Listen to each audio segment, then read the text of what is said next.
Welcome to the Navic Gaming Podcast, where it is our mission to explore the business and future of video games. We bring together the industry's brightest builders, investors, and thinkers to keep a pulse on current events, dissect emerging trends in games, share lessons learned, and have a great time. This podcast is also part of Navic's growing ecosystem, which ranges from free and premium research to consulting and advisory services. For more information, visit www.navic.co. This episode is brought to you by Leveler, the Discord community intelligence platform helping game studios cut through the noise. With powerful social listening and sentiment analysis, Leveler tracks millions of Discord messages to tell you exactly what your players care about. No more guesswork, just real-time insights into what's working, what's not, and what your community wants next.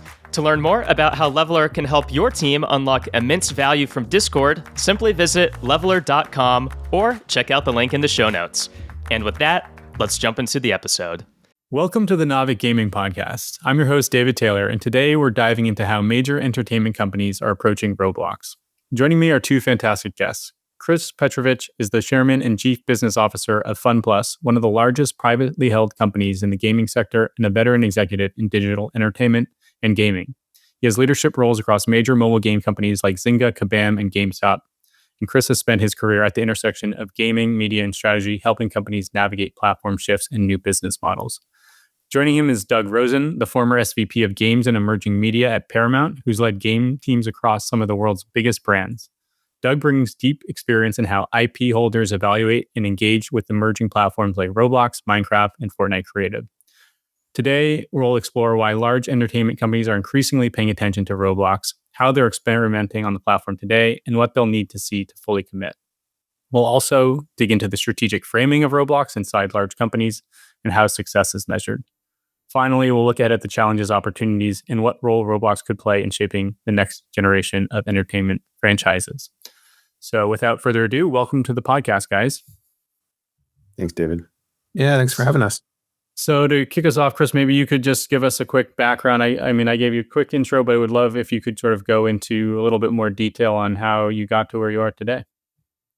Yeah, I've just been fortunate enough to spend my entire 20 plus year career at, as you said, in the intersection of gaming, tech, and entertainment. I started as an entrepreneur in the early 90s in LA running a venture funded web company. Then spent some time in venture after the burst of the web 1.0 bubble. Then found my way to being a digital leader inside of various analog companies, including companies like American Greetings, Playboy, and as you mentioned, GameStop. And then eventually made it over onto the content side of things when I joined Kabam, and then from there Zynga, and now here at FunPlus. Been here 4.5 years, based in the Zurich area of Switzerland, and really enjoying it. And looking forward to this conversation because throughout our careers, we've seen many, as you said, platform and business model shifts. And I think this is one of the most profound ones as it relates to gaming platforms and gaming audiences. And so I think this is going to be a really good debate and discussion.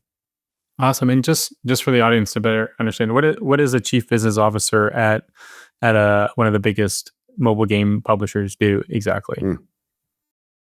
So that's a great question.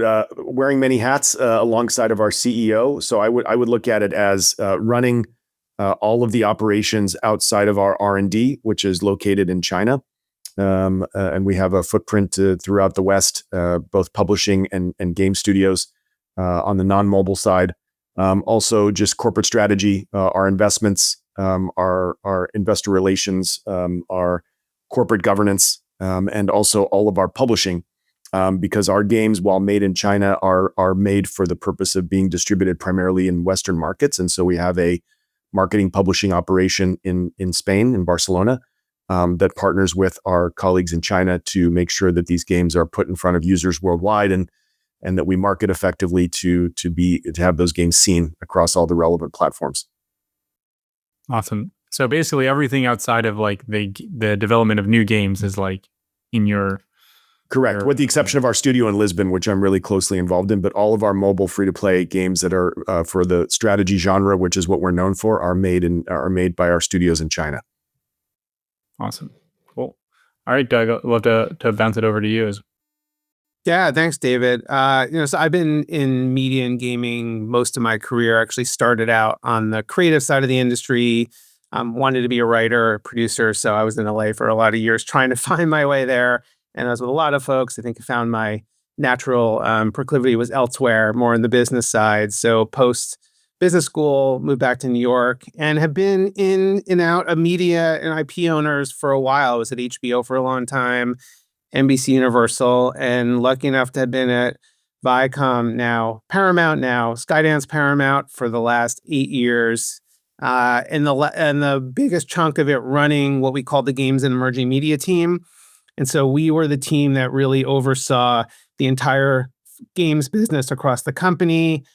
Think of it as an internal studio, and I can go into more detail as we talk. We were structured a little differently, I think, from some of the traditional licensors. I always believed, partly because I'd come from the creative side, that the team was best formed from that point of view. So we have a team that was focused on creative production, marketing, business development, and QA. And we did some of our own development. Primarily, we worked with kind of best-in-class outside developers and publishers, always through the lens of like, what is the best fit for the Paramount IP in gaming. A lot of fun. Really enjoyed the time. Just left over the summer, and excited to have this conversation. I think, to Chris's point, there's really no better time to be focused on these creator platforms. I think we were early in from a brand perspective on Roblox. We were lucky enough to partner very closely with Epic within Fortnite and what they're doing there. And I think there's a lot to be learned from what others have done, mistakes we made, things we did right, and looking now at how brands are approaching it. Really, really, really fascinating time. That's awesome. And yeah, I have framed this conversation sort of to focus on Roblox, but please, want to make this about UGC gaming in general. So, Roblox is obviously the biggest platform by a long shot, but please feel free to include your perspective on Fortnite as well, because, we're all rooting for that to continue to grow. Although they've had, some speed bumps along the way. I think their most recent announcement around enabling creators to monetize in game is a really exciting one. And so I think it's worth talking about here. So thanks for the introduction, guys. I also want to just frame up Roblox, because they've been, they had a massive quarter last quarter. And I think that's another reason why we're having this conversation is because, the broader gaming world and entertainment world is taking notice of this becoming, the next major game platform. So I'm just going to go through some quick stats to lay the groundwork, and then we'll hop into the meat of the conversation. So in their last quarter, bookings were 1.4 billion, which was up 51% year over year. Daily active users was at 112 million, which is up 41% year over year. APAC was up 76%, so that was a big contributor to that. The hours engaged was at 27.4 billion, which is 58% increase year over year. The number of monthly unique payers, so monetization, is up 42% year over year.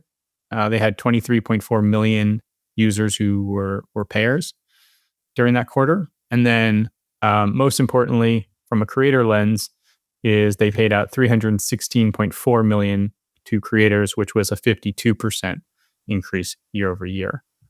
So that was their last quarter report. And then some other announcements that were exciting, or the biggest announcement at RDC a couple of weeks ago, which I saw you at, Doug, were that they increased the exchange rate for creators by 8.5%, which effectively means they're giving 8.5% more money to creators as a result of that change. And so, when we look at what the rest of the year looks like, we're probably going to see, I'm estimating around 1.4 billion in creator payouts by the end of the year.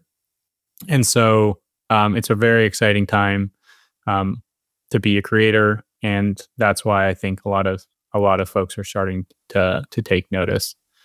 Roblox's goal is to capture 10% of all gaming content revenue. I think right now, they're probably around 2 to 3%. So they've got a long way to go before they get there, but that's also exciting from a growth perspective. If they feel like they can get there, then that just means that, the total market for IP owners or creators on these platforms has room to grow as well. So with that in mind, let's jump into the meat of the conversation. I a little bit teased it, but my first question is, what is attracting corporates to enter this space? Why is it such an exciting time to be on Roblox or considering engaging with the platform?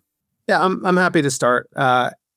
Look, I think gaming as a category has been a priority for a long time. I think it's really, especially the last 5-10 years, you've seen brands, and I think that includes IP holders, it includes fashion, it includes CPG, it includes anyone who has a quote brand that's looking to reach Gen Z, Gen Alpha, the right audience on those platforms. I think they've crossed the bridge finally that gaming is a great place to be. The strategy to get there varies, and we can probably talk a lot about the different ways you can enter and if it's been the right approach. I think Roblox really for the first time, and I think David talking through those numbers, it's really apparent. It's gotten to the scale that it is meaningful in a much bigger way now, right? The audience is there, they're engaged. I think we've seen games like Grow a Garden now bring in a new audience. As much as Roblox has talked about bringing in a quote older audience, we're finally seeing, I think, the growth of some of these casual formats that are truly bringing in a different audience that was there. So if you're any IP holder or brand, you have to be there right now, just simply from a numbers perspective. The question, though, really is, what is the right approach, right? And I think whether you're trying to raise awareness, whether you're looking for engagement, whether you view it as a monetization opportunity, I'd probably argue if you're a brand, you need to look across all three. It's a place you have to be. And then finding your way into that world is the hard part, right? David, you live this every day, right? Finding creators to work with, figuring out a path in, and what those metrics are is really the question for these companies right now. Yeah, 100%. Talent is the scarcest resource on these platforms, and it's becoming even more the case as creators are able to make more money and therefore hire the top talent to work on their games. Grow a Garden, Splitting Point Studios, they have some of the most talented developers on the platform because they're generating so much money that they can offer the most competitive salaries. So, yeah, definitely something that always needs to be top of mind for anyone engaging in the space is making sure you have the top talent and making sure that you're able to compensate them. Yeah, I think just to extend what David said more onto the game development side, I think for companies like us, the primary interest in leaning into the Roblox platform is just out of industry and company curiosity. We know that we as and I'll call us one of many quote unquote traditional gaming companies are not well suited to have organic success building for and on Roblox.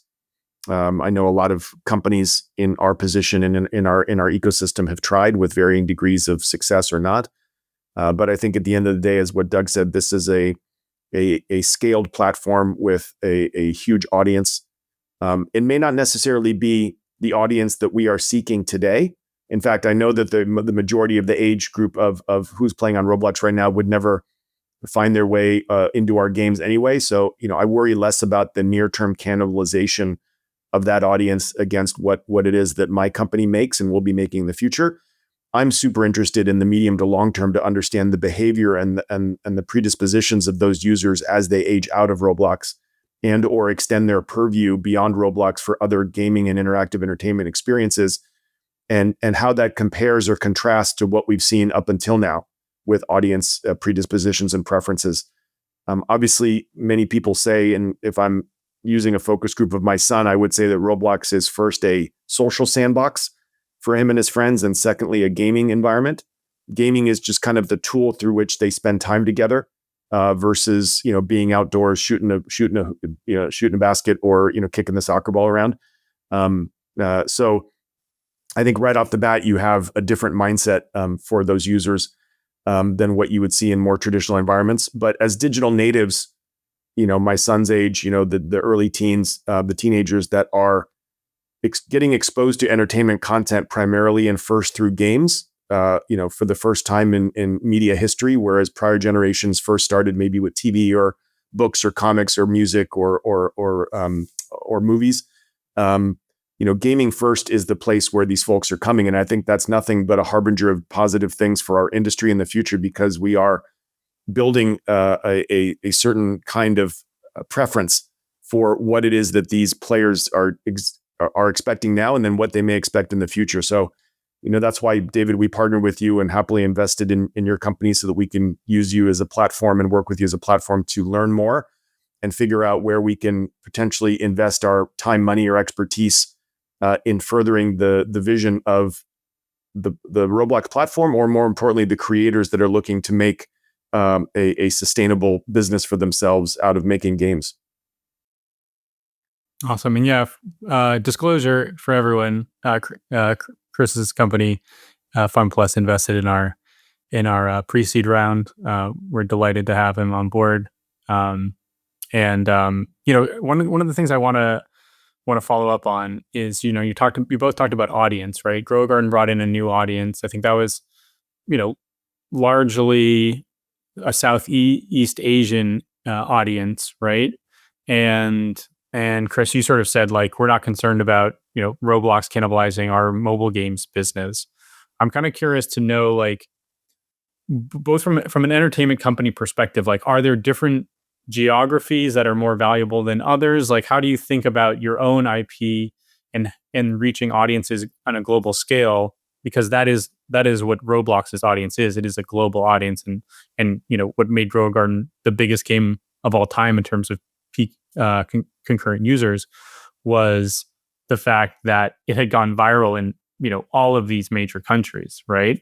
And so I'm just curious to understand, like, how do you guys think about audiences beyond just the typical US, North America, and Europe audience? Yeah, I mean, I think from an IP owner's perspective, it's a curse and a blessing, right? If you're lucky enough to have IP with global appeal, it's an amazing platform to activate on. And truthfully, it accomplishes multiple goals at the same time, right? It really does get you in front of every audience you want to be at. And Roblox does a good job of localization.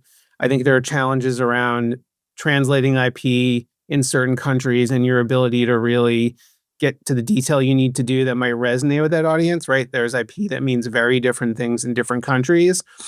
So the curse to some extent is you have to be comfortable with a truly global approach, right? If you're a brand, and this happens often, I think more often with marketing campaigns where they're used to the ability to really segment and target and create very specific campaigns, you're not going to do it, right? But at the same time, if you truly view it more as a brand engagement and growth platform, it's amazing.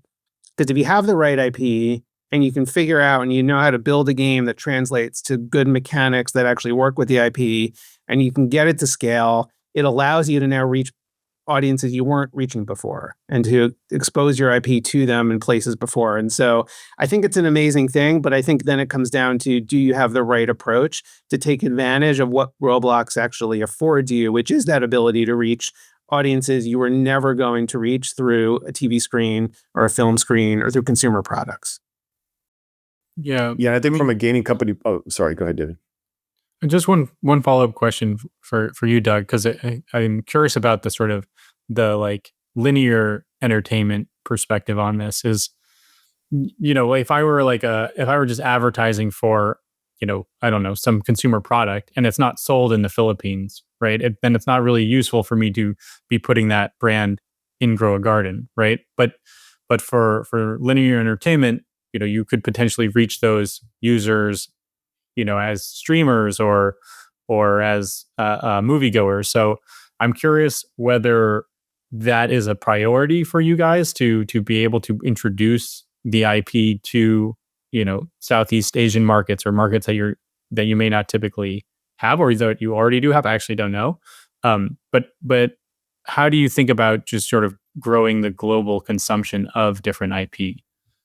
It's not to sort of hedge the answer. It's so specific to the IP, right? Mm-hmm. You obviously have things like Marvel on one hand, which reach everyone. And then just thinking back to my old friends at Paramount, you have something like Garfield. Garfield does incredibly well in China and Asian countries, and actually over indexes than it does in the Western Europe and the US. And so there's a good example of, you may actually want to go in a different direction creatively because your audience in those countries where the IP is resonating is very different. And so what I think it takes, though, is an IP holder who is willing to take a very specific approach to it.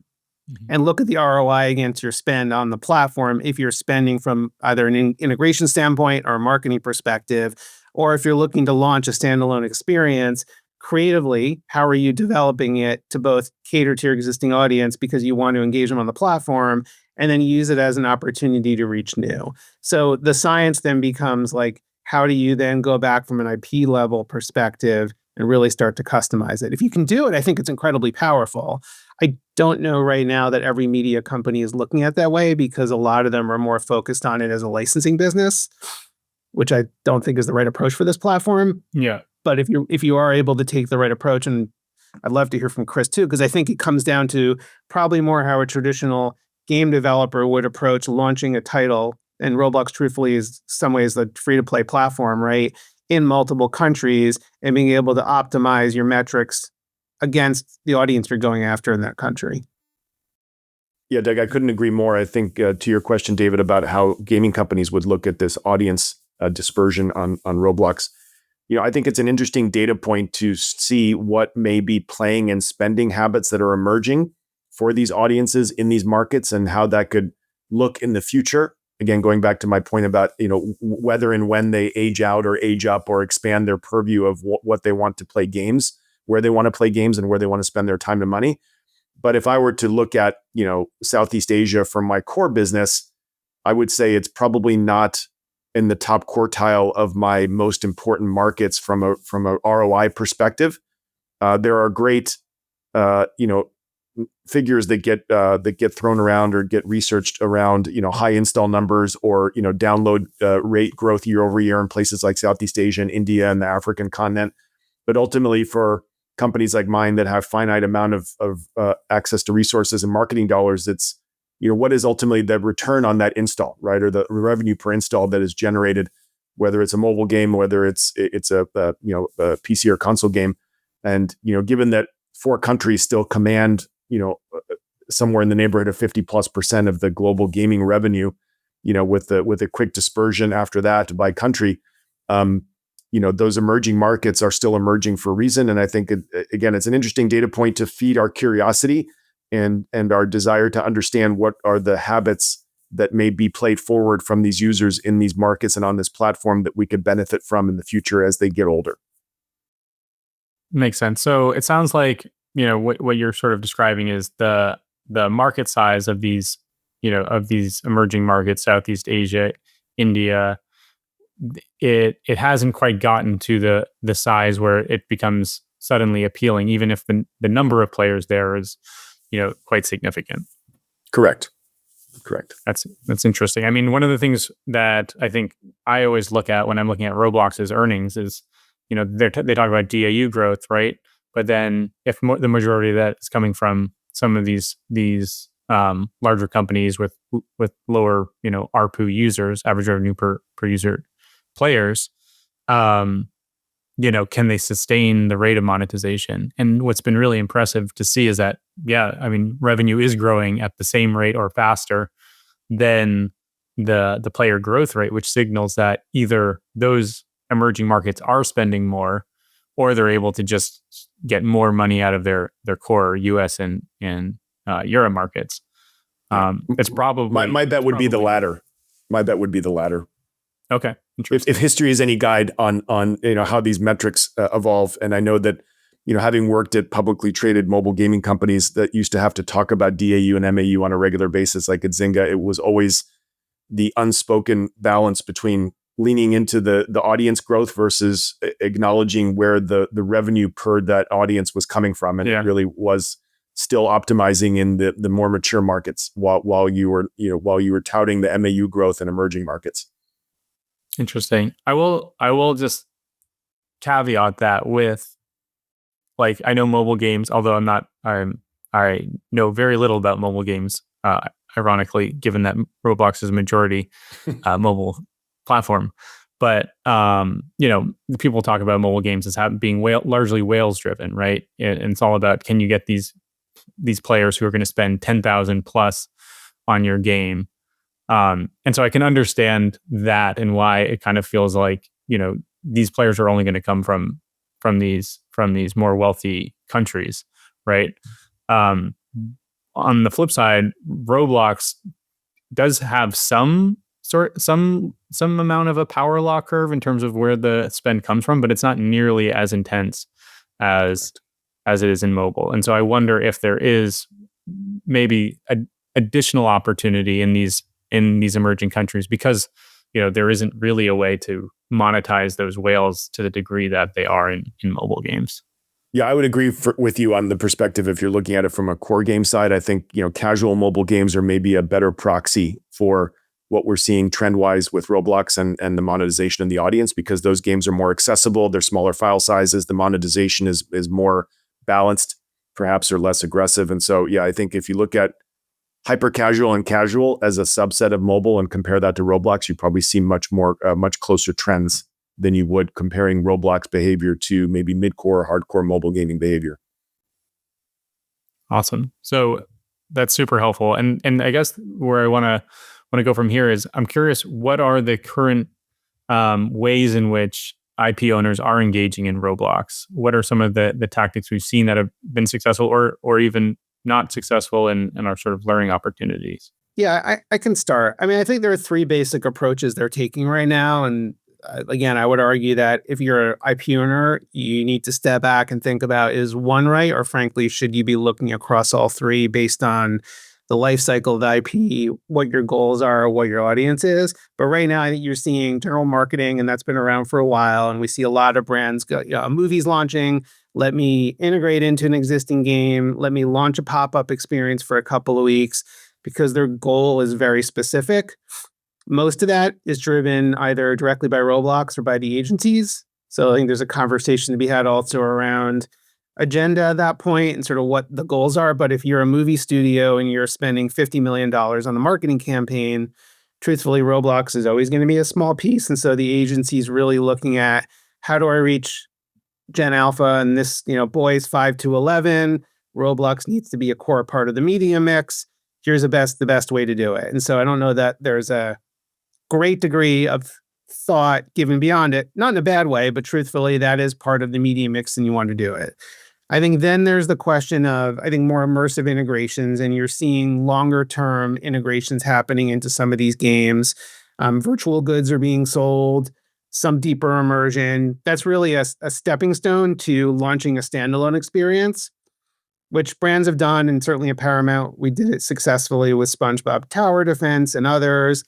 I think you need to be prepared as a brand for a couple of things. One, do you have the right IP that's going to work for a game genre that works on Roblox? To Chris's point, and I 1,000% agree, this is hyper casual or casual mobile gaming. Not every IP works there. It also requires a certain gameplay loop and an openness to monetization that not every brand is okay with. But if you want to be successful on the platform from a long-term perspective, you have to open yourself up to doing it. And then the last thing I would say, and David, we've talked about this, you need to be set up the right way to work with developers on the platform, because these are not traditional mobile or console developers. Your pace is drastically accelerated. You need to break your approval process. You need to figure out a way to do it, or else you will not be successful. And Chris would smile and probably argue every IP owner should do it for every games. I'm happy to talk about that. But certainly on Roblox, you need to break it. And so that's what's happening right now. I mean, there are subsets of that. Obviously, there are folks looking at commerce on the platform. It's really small right now. There are folks looking at some other integrations. But truthfully, I think it comes down to awareness, engagement, and then your real interest in monetizing, and then what model you go through. And I would just say my advice to any brand or IP owner would be, if you break it down and say, what's your audience? What's your goal? Do you have the right IP? If you do have one that will work from a long-term perspective, great. Because truthfully, make a game. If you can get to be successful, it will serve both purposes. You're going to make money off it. And then when you have a moment when there's a movie coming out, drive an audience to it and light it up. And so I don't know, that's my view on the way in. Yeah, I think maybe not so much speaking from an entertainment or IP perspective, but just speaking from a game company perspective. We have a very specific thesis that drives the the focus of our company going forward. I think which has a lot of potential applicability within the Roblox ecosystem. And David, you and I have talked about this before, which is we personally feel that there is a great chance that the next Marvel or Star Wars level IP universe will come from a gaming company, as just as much as it could come from a traditional entertainment company, because of this evolving predisposition of digital natives to interact with entertainment content through a gaming platform. And so for us, we're doing that on our own. We're starting to invest more in building IP-centric cross-platform game projects. And one of the interest that we have is figuring out whether and when Roblox can be that platform for testing or vetting, an IP idea, either in the first instance as the primary product, or maybe as an ancillary product once there's been success with a first run game somewhere else. And some of the things that we're seeing already, whether it's Roblox's statements about wanting to be a larger part of the gaming revenue ecosystem, whether it's touting its expanded age demographic growth, whether it's talking about its IP licensing program, which means that it's putting more importance on IP, whether it's improving the tool sets that developers have access to build games. And ultimately, what it's going to come down to is the consumer preferences about what level of sophistication and fidelity and polish do they want from the game experience on Roblox, and then what kind of IP-led expression can you build that's authentic and genuine for that, and that can give you some comfort that there's a chance for expanding the success of that IP, that first canary in the coal mine, so to speak, which could come in the form of a Roblox game, and then expanding that out into the broader gaming ecosystem, so you have a much larger TAM. So that's our interest. It's a little bit of a variant of what Doug talked about in terms of how the IP and entertainment companies think about it. But because of our thesis being very IP driven and also wanting to reach audiences as broad as possible, we definitely are keeping our eyes out for these emerging or ongoing trends that may lean toward what our bias is of where we think our business should go, and how we can mutually benefit from engaging with the Roblox ecosystem with creators. That makes sense. Yeah, I mean, when I think about sort of IP development emerging from Roblox, I think about, like, you said Marvel, sort of an example, right?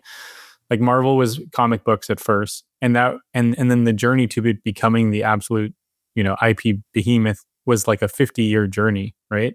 Right.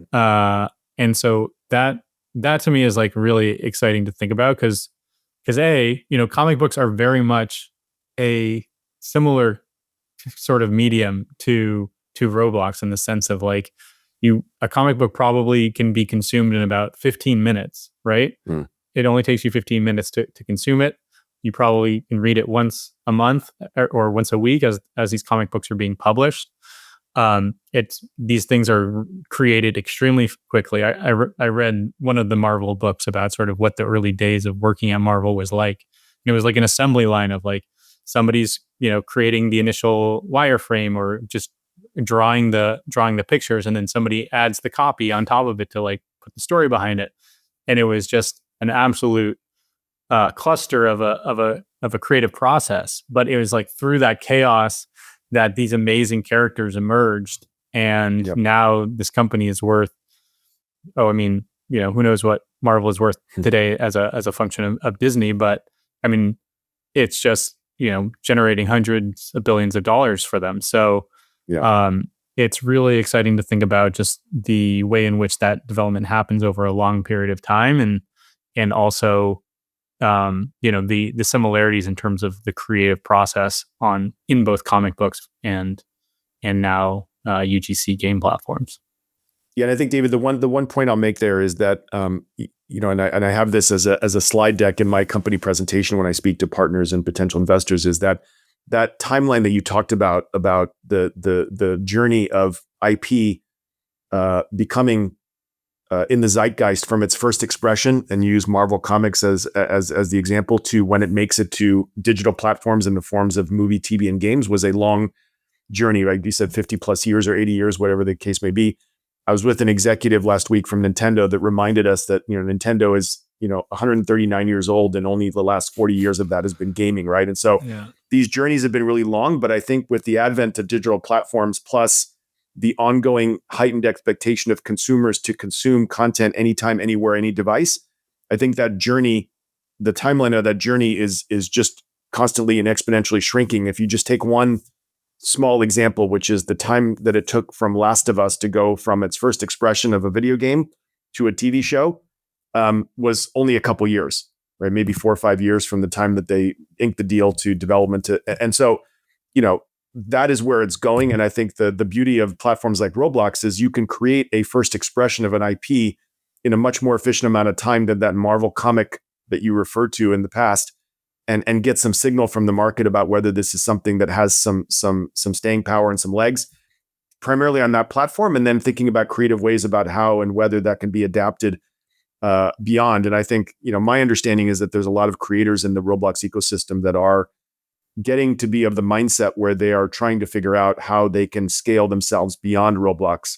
Because I think even with all the success that Roblox is primarily enjoying, that, for the development community there, I have not seen very many examples on a proportional basis of repeat success, from the developer and creator community, where they've been able to replicate or exceed the level of success that they've had with their first hit.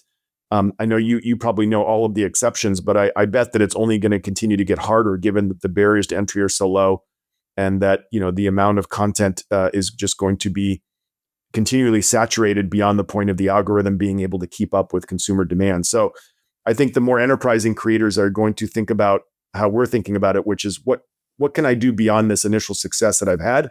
How can I extend my game or perhaps a burgeoning IP into other forms of media and entertainment, whether it could be another game, it could be an anime series, just because consumers want a 360 relationship with something that they are fans of, and through digital platforms and great tooling, that, this is now more evident than ever. And by the way, they can also contribute as creators and as consumers to the development and expansion of that IP, which I think is unmatched in any other media sector.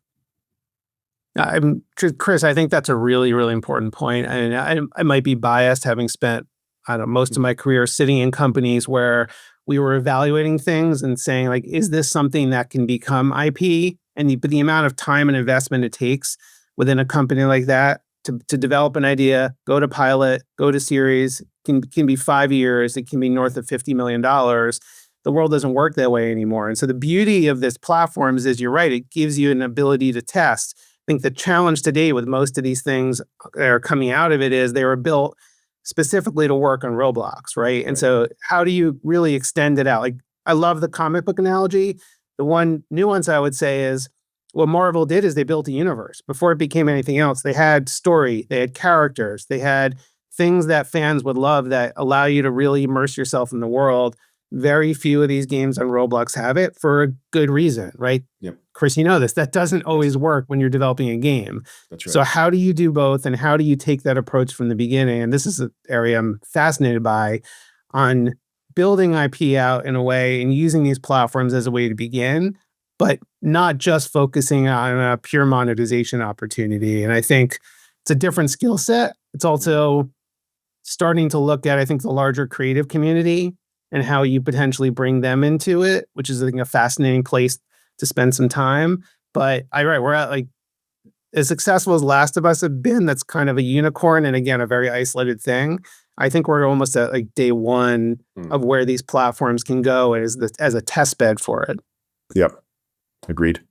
Yeah, and I think this notion of the creation of an IP for and on Roblox, we have for example, we have an IP development / world building team within our organization that works across all of our studios to level them up on thinking about how to create an IP framework or Bible or universe as a first step, and then extracting from that Bible, so to speak, a kernel of that which can then become a game.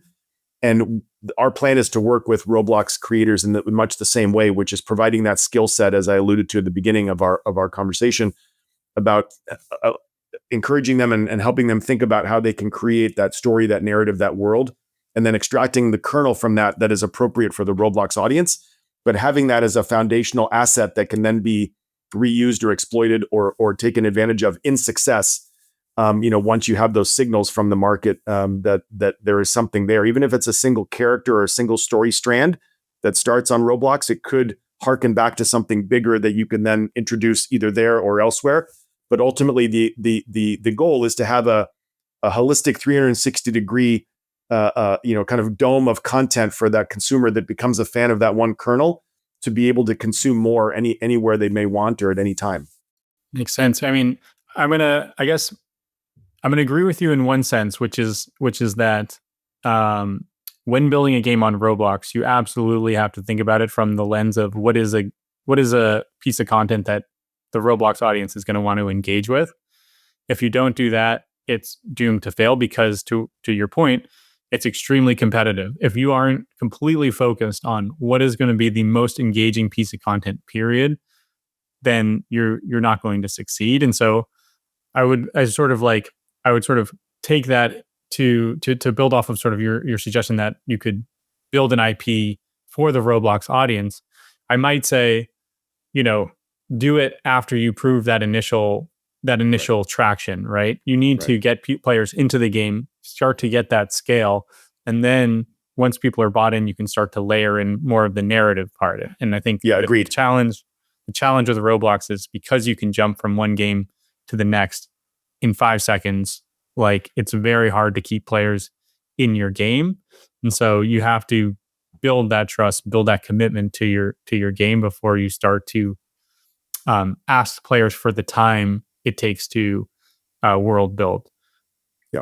Yeah, that's why I made reference to pulling a little kernel out, which could be a single character or just a single story thread. It doesn't have to be as wide and broad as it would be in the traditional gaming side, but just some frame of reference or some carrot to throw out there just to see if there's receptivity to it in some kind of fandom way.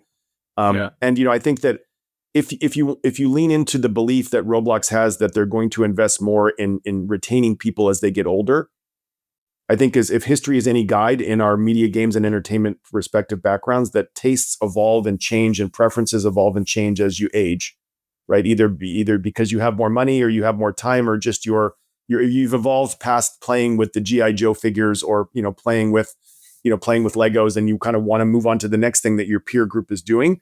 And so part of the thesis has to assume that Roblox is at least partially successful in retaining users for longer. And then you can ride that wave of evolutionary preferences as they age to be able to deliver them something that's more in line with what their evolving expectations are. But I agree with you. If it was a game that you were to do today to the core Roblox audience, you wouldn't spend a ton of time bringing them into an immersive world on day one. You may just dangle a carrot of something that may resonate and maybe differentiate from all the obby type games or all of the other kind of Me Too's. I think that's what's going to happen is people are going to find innovative ways to stand out in an increasingly dense, crowded storefront, if you will, of Roblox that has a lot of just lookalike games. And this is all just, we have to just take history as our guide of this is how gaming and entertainment platforms have evolved from as long as we've been around and seen that. And there are certain consumer behaviors that you can pretty much predict because it's just human nature. Yeah. One of the things you talk about is, can they retain players for the long term? And we all know, age verification is extremely difficult to do. I think Roblox announced recently that they're going to have another layer of like AI assessment of a player's age based on not just like the image that they upload in the driver's license that you upload with it, but also like the player's behavior. So it's something that they're trying to do, but it's very hard to prove. But the numbers say, that it is aging up, and every quarter you see that number going up. So either people are getting increasingly ambitious about the difference between their age, their actual age, and what they report, or there is some sort of aging up function going on. Why don't we take a bet today on where that is? I think if my son and his group are any focus, that they just do what they need to do to get past the age gate, right? Without exactly parents or so it's a pick of a random date that gets you past the front door. How many accounts have your face on them, Chris? Thankfully none. Thankfully none. Awesome. Well, so let's. I want to talk about sort of what it would require for IP owners to really commit more to this space. What are they looking for? Because you guys are both sort of on the forefront of engaging with the Roblox audience as IP owners from the IP owner perspective. So, what are those things that you think would be required for there to be more commitment from the broader entertainment sort of corporate world? I think it's good to have both conversations because I think we've touched on both the idea of IP in and out. And I think to some extent, they're both really important, regardless of where you sit, whether you're a traditional game developer or you're an IP owner. I think if you're not looking at it both ways, you're missing a huge part of the equation. From an IP owner's perspective, I think, well, there's a few things. One, you need to get over some of the concerns about trust and safety. And I would argue you need to, because there are things happening there, but Roblox is doing, I think, what they can. And truthfully, every large platform at scale has issues, not to minimize a lot of the things that have happened. Like they're deeply horrific things, but truthfully, it is a large platform. And if you are a brand that's trying to reach that audience, you have to find a way in. So that requires some internal culture change sometimes. And there's a whole conversation we can have around internal organization structure at some of these companies and how they're approaching it. But I think you need to make sure you're looking at it through the lens of, this is a gaming platform with an audience I'm going after, and I need to look at my IP critically and then plan a strategy to approach it and then build a structure around it to support it. Some common things I think we see, right? We see this in any company. You have competing agendas. You have a marketing team who is activating on one hand, and then you have a gaming team who's activating another way, and those don't always work together. I think we spent a lot of time at Paramount fixing that in a good way. And so you need a really coordinated effort, and they work together, right? There is IP and there are events where it makes sense to promote in a 2-week window. And there's others where you need a really holistic approach, right?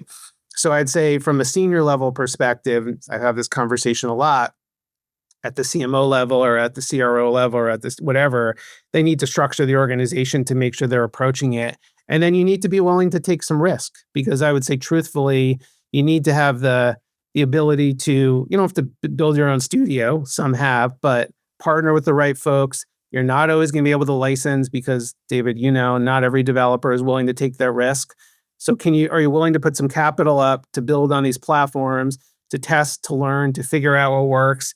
And then, like I said, break your process apart and think about a way to redo approvals, to not get bogged down in all the pieces of franchise approval that can cause months of delay. When it comes to things like community management, you have to be comfortable being on Discord, finding an appropriate way to manage a community there, and really lean into this, truthfully, like a very active community managed free-to-play game. If you can do it, I think there's a clear path to success, right? But it's going to require these companies to step back and I think, again, change their approach to it. And I think that does go hand in hand with the IP out. Like if you're not there right now thinking about either looking for IP or how you start to build IP or partner with folks who are doing it, I think you're missing a huge piece of the equation right now. Yeah, I mean, so Doug, you guys have done a couple SpongeBob games on Roblox that have been super successful. I mean, I guess so at the core of my question is like, what are the things that are the proof points that every IP owner should be, doing something on Roblox? And so when I look at the work that Paramount has done with SpongeBob, you've got SpongeBob Tower Defense. I'm looking at Creator Exchange right now.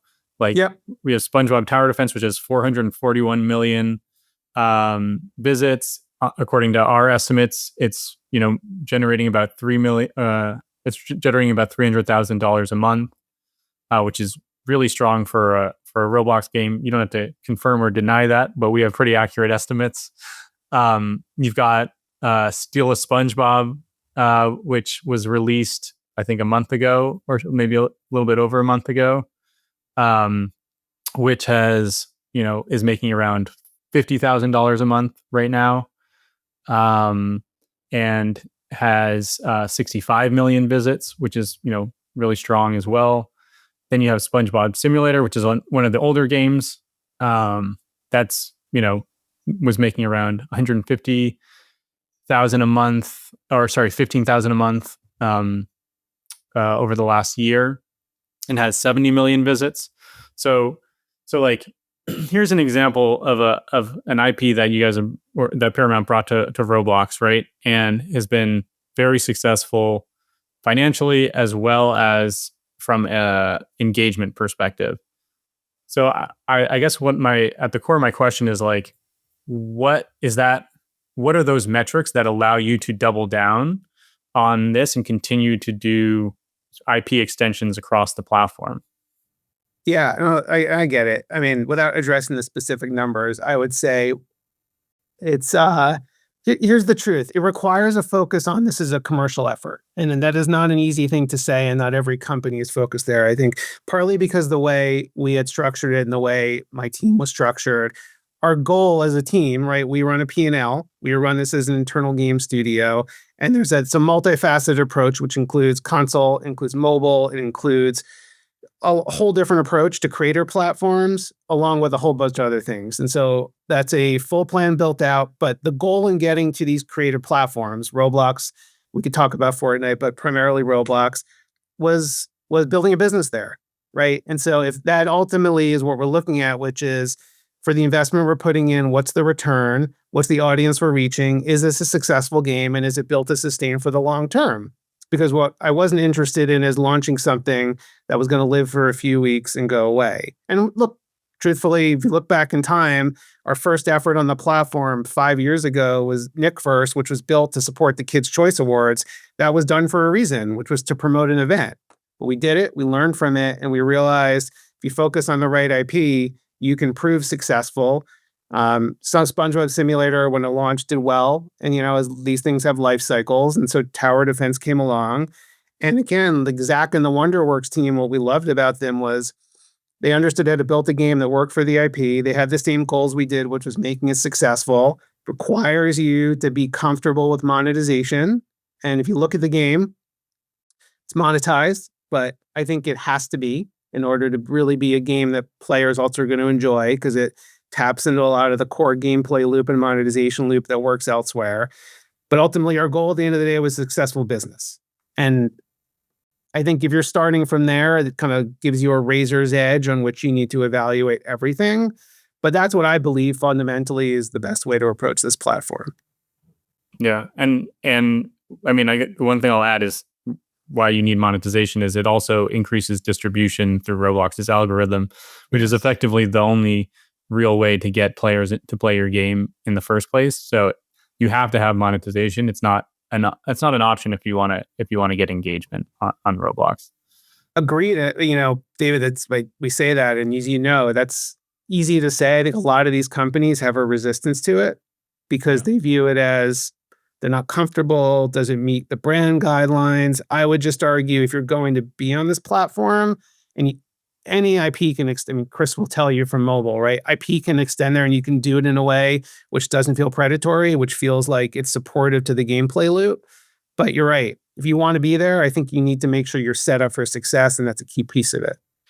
Yeah. And I think one of the reasons why, an IP may not be interested in monetization, and this is sort of to throw it over to you, Chris, is, at the end of the day, SpongeBob Tower Defense was extremely successful, but being on sort of a 2 to 3 million annual run rate isn't like, isn't going to get too many people excited when you're making $1 billion off of a movie, or, 500 million off of a breakout hit mobile game. And so I guess I'll throw it over to you, Chris, to ask the same question of like, what are the things that you are looking for before you can really commit resources to Roblox?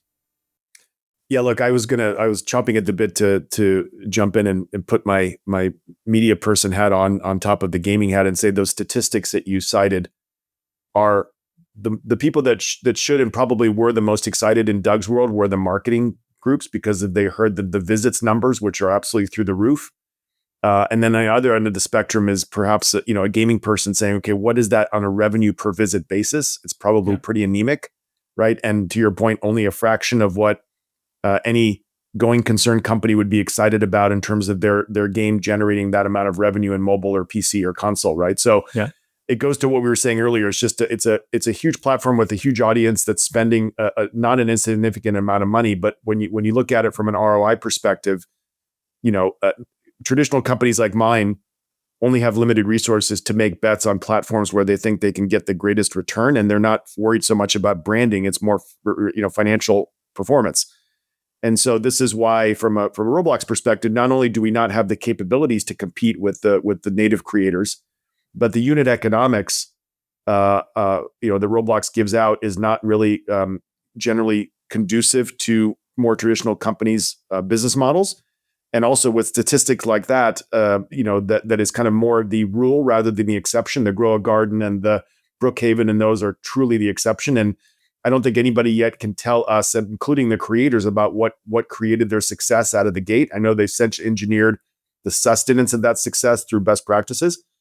But if we're looking at these kinds of numbers, as the standard on Roblox, which I'm presuming it will be, then for traditional companies, it's just not there yet. And layering on top of the lack of competency on the platform and the unit economics on the rev share, it just makes it difficult to apportion anything other than experimental budget to start learning either directly or in our case indirectly on what is the current and future trending of the platform that may be more resonant for our core business. Yeah, that makes sense. And to answer that, our revenue per visit question, it's around 0.003 of a cent. Yeah. There you go. I know visits and installs are not the same thing, so it's apples and oranges, but that is the metric. Those are the two data points that you provide. So hopefully that gets better over time on average. Yeah, I would just say, without commenting on the accuracy of the numbers, there's definitely a gap there. And the ROI was certainly much higher, especially when you start to layer in things like ad campaigns and sponsors, and then overall a lift that something like that brings to the brand overall. So it was certainly, while not the biggest part of our business, I think something we saw a meaningful enough of return to invest in. But I would also argue, if you look at brands on the platform right now, it's a little bit of an exception, right? I mean, there's a handful that are doing well, but it's really, really hard. And you're right, Chris, like it certainly can't be something you do in isolation. It certainly can't be the only thing you're focused on. Yeah, the key in your world, Doug, as you know, is to agree on what are the metrics of success going in. Yeah. So that nobody is surprised or disappointed when it shows up in a different way. Yes, right. Exactly. Because that's how that alignment is how you get further support or not, depending on the performance, versus leaning into and say this is going to be our next $1 billion business from direct monetization. Which is not the case with very many brands, because it's with the exception of the great work you guys did, I think a lot of the efforts have been really marketing driven, right? Yes. And which is fine. I think if people want to reallocate marketing budget to get in front of that younger audience, I think it's a perfectly acceptable tactic, because media companies have done that since time immemorial, right? You go where the audience is and you spread out your risk, and you get those impression based brand lifts, and everybody on the marketing side is happy, right? And then when you have to monetize, that's where it gets a little more amorphous. Yeah, and they don't have that core expertise, right? Which is the other thing too.